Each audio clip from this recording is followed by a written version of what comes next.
যদি মনে করে যে আমার একটা জঙ্গলের মধ্যে জায়গা পড়ে রয়েছে, কোনো কাজে আসতেছে না জায়গাটা, ওই জায়গাটাতে লটকন গাছ লাগাই দিল, এখন খবর নিতে না, গাছটা তাজা হয়ে যদি একটা জায়গা তার খবর নিতে না, গাছ অটোমেটিক বাড়তে থাকবো, একসঙ্গে লটকন ধরে গেছে এমন অবস্থা। আসসালামু আলাইকুম সুপ্রিয় দর্শক, আমরা ইতিমধ্যে উপস্থিত হয়েছি ব্রাহ্মণবাড়িয়ার সবচেয়ে বড় লটকন বাগানে। যে বাগানটি হচ্ছে বিজয়নগর উপজেলার পাহাড়পুর ইউনিয়নের চাঁদপুর গ্রামে অবস্থিত। প্রায় 400 গাছের একটি লটকন বাগানে আমরা ইতিমধ্যে উপস্থিত হয়েছি। একটা লটকন চাষের যে সার্বিক বিষয়টা আছে সেটা নিয়ে কিন্তু আমরা আপনাদের মাঝে কথা বলবো। পুরো ভিডিও জুড়ে আপনারা আমাদের সাথেই থাকবেন। আর বিশেষ করে যারা আমাদের চ্যানেলটা সাবস্ক্রাইব করেননি, আমাদের চ্যানেলটা সাবস্ক্রাইব করবেন। আর যারা আমাদের পেজে ভিডিওটা দেখবেন, বিশেষ করে আমাদের পেজটাতে ফলো দিয়ে আমাদের সাথেই থাকবেন। তো চলুন আপনাদেরকে নিয়ে যাই ব্রাহ্মণবাড়িয়ার সবচেয়ে বড় লটকন বাগান চাঁদপুরের শাহিন বের লটকন বাগানে। তো আপনারা যারা আমাদের ভিডিওটা দেখবেন অবশ্যই আপনারা কমেন্টস করে আমাদেরকে জানাবেন এইরকম লটকন বাগান আপনার এলাকাতে আছে কিনা। আর যদি আসছে বড় কোনো লটকন বাগান থেকে থাকে আপনারা কমেন্টসের মাধ্যমে আমাদেরকে সেই বাগানের লোকেশনটা দিবেন। আমরা পরবর্তী ভিডিওর জন্য কৃষকের কথা টিম হাজির হয়ে যাব সেই লটকন বাগানে। লটকন বাগানের চারা রোপণ থেকে ফল হারভেস্ট পর্যন্ত যে কার্যগুলো সম্পাদন করতে হয়, আমরা শাহিন ভাইয়ের সাথে কথা বলে আপনাদের মাঝে সার্বিক বিষয়টা তুলে ধরি।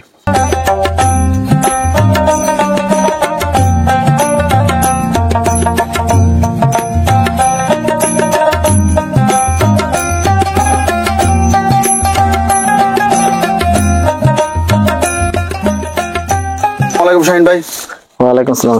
ভালো আছেন আপনি? জি আছি আলহামদুলিল্লাহ ভালো। আপনার তো আমরা লটকন বাগানে ইতিপূর্বে আপনার মৌ চাষ নিয়ে আমরা একটা প্রতিবেদন করছিলাম। এখন তো আপনার লটকন বাগান আসছি, বিশাল বড় একটা বাগান, মনে হয় ব্রাহ্মণবাড়িয়া জেলার মধ্যে সবচেয়ে বড় বাগান হতে পারে আপনারটা। তো আমি জানি না, যদি কেউ দর্শকরা জেনে থাকেন যে এই বাগানটা থেকে বড় কোনো বাগান আছে ব্রাহ্মণবাড়িয়াতে, অবশ্যই কমেন্টস করবেন আর আমরা চেষ্টা করবো ওই বাগানে যাওয়ার জন্য।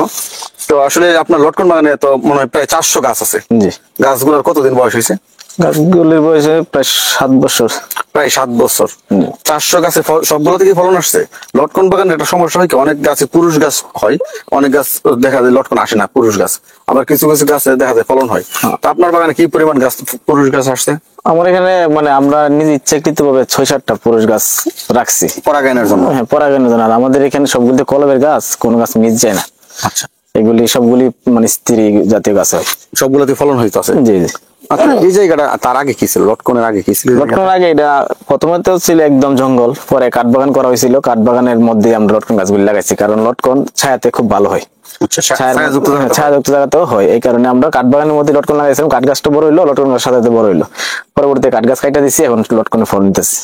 এক্সট্রা কি যত্ন নিতে হয় লটকন গাছের জন্য? লটকন গাছে মানে বড় হয়ে গেলে তেমন একটা কোনো যত্ন নাই। ধরেন ফল পাড়ার পরে আমরা খুব বেশি দেখে যত্ন করব তা না। তারপর গাছ একটু সুস্থ রাখার জন্য সার গুঁড়ো অল্প কিছু দেওয়া লাগে। তুলনামূলক যত্ন অন্যান্য ফসলের তুলনায় না করলেও চলে এরকম। আচ্ছা আচ্ছা। তো আপনার লটকন গাছগুলো তো মানে 7 বছর হয়েছে রোপণ করছেন, তার আগে কাঠবাগানি গাছগুলো রোপণ করেছেন। গর্ত কি মানে মানে কয়দিন আগে গর্ত করে রাখতে হয়েছিল, বা গর্তে কি কি দিতে হয়েছিল? চারা রোপণের পূর্বেটা বলতে। চারা রোপণের পূর্বে যেহেতু কাঠবাগান মাটিগুলি খুব মানে শক্ত ছিল, আমরা 2 ফুট বাই 2 ফুট বড় গর্ত করছি, করে তারপরে এর মধ্যে আমরা সার গোবর এগুলি দিয়ে আমরা 10 দিনের মধ্যে রেখে দিচ্ছি। রেখে দিয়ে তারপর চারা রোপণ করলাম। অনেক সময় দেখা যায় অনেক ফুল ঝরে যায়, ফুল যাতে না ঝরে, ফল যাতে না ঝরে, অনেক মানে পদ্ধতি প্রয়োগ করতে হয় বা অনেক ওষুধ প্রয়োগ করতে হয়। লটকনে আপনারা কি কি করে থাকেন? লটকনে এরকম মানে ঝুঁকি খুব কম। তারপর আমরা আপনার মনে করেন যে নিচে যে সার গোবর দেওয়ার এগুলি দিই, বুরন দিলাম, আপনার ওই স্প্রে কিছু দিই। প্রত্যেক বছর কি সার গোবর দেন? হ্যাঁ, প্রতি বছর এই সার গোবরের বিষয়ে আদার্স তেমন কিছু দেওয়া লাগে না। আচ্ছা, আপনার বাগানে 400 গাছ, 400 গাছে মোটামুটি ফলন হয়েছে। একটা যদি আমরা বলতে চাই যে কত টাকার বিক্রি হতে পারে? টার্গেট 7 লাখ এরকম। 7 লাখ টাকা। কারণ আমাদের গাছগুলি তো এখনো ছোট। আচ্ছা, এখন যত মানে বছর যায় প্রতি বছরে মানে এটা বাড়বো। লটকন গাছগুলি কি আপনার প্রতি বছরই ফলন ডাবল হয় ইনশাল্লাহ। আচ্ছা, তো 7 লক্ষ টাকার মতো এবার বিক্রি হওয়ার সম্ভাবনা টার্গেট আছে। অন্য বছর আরো বাড়বে, পর্যায়ক্রমে আরো আশা করা যাচ্ছে আর কি।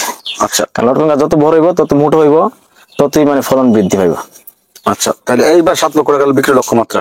আর যে সারটার বলছেন যে দিতে হয় বা গোবর দেন, এই বছর প্রত্যেক বছর কত টাকা খরচ হতে পারে বাগানে?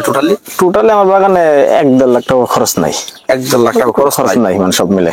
মানে প্রতি বছর 1 লাখ টাকা খরচ হয় না। মানে লটকন গাছে দিয়ে একদম মানে জঙ্গলি গাছের মতোই। দেখা যায় ওই যে লিচু গাছ যেমন আমরা খুব বেশি যত্ন করলে স্প্রে দেওয়ার লাগে, এটাতে তেমন একটা আহামরি কোনো কিছু না। 1 লাখ টাকা খরচের কোনো সম্ভাবনা নাই, 7 লক্ষ টাকা বিক্রি হবে। জি, আশাবাদী। আর প্রত্যেক বছর তো ফলন হয় নাকি? এক বছর ফলন হয়? না, প্রত্যেক বছরই ফলন হয়।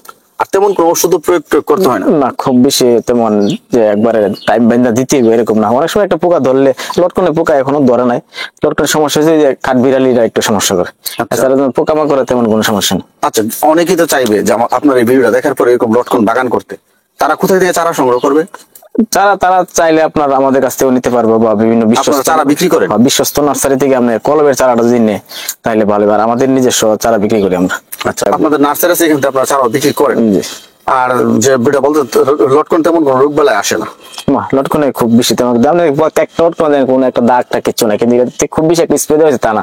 এই সমস্যাটা যে খরা যদি অতিরিক্ত দেয়, পানিটা পর্যাপ্ত দিতে হবে, এটাই। আর কাঠবিড়ালি ধরে রাখতে হবে। আপনি বলতে চাচ্ছেন অন্য অন্য ফসলের তুলনায় লটকন চাষ একদম সহজ। কেউ যদি মনে করে যে আমার একটা জঙ্গলের মধ্যে জায়গা পড়ে রয়েছে, কোনো কাজে আসতেছে না জায়গাটা, ওই জায়গাটাতে লটকন গাছ লাগাই দিল, এখন খবর নিতে হবে না। গাছটা তাজা এসে যদি একটা জায়গাতে আর খবর নিতে হবে না, গাছ অটোমেটিক বাড়তে থাকবো, একসঙ্গে লটকন ধরে গেছে, এমন অবস্থা। মানে একদমই যত্ন ছাড়া? একদম যত্ন ছাড়া ফসল হচ্ছে লটকন। যত্ন ছাড়া ফসল হচ্ছে লটকন। জি। ধন্যবাদ আপনাকে, ধন্যবাদ।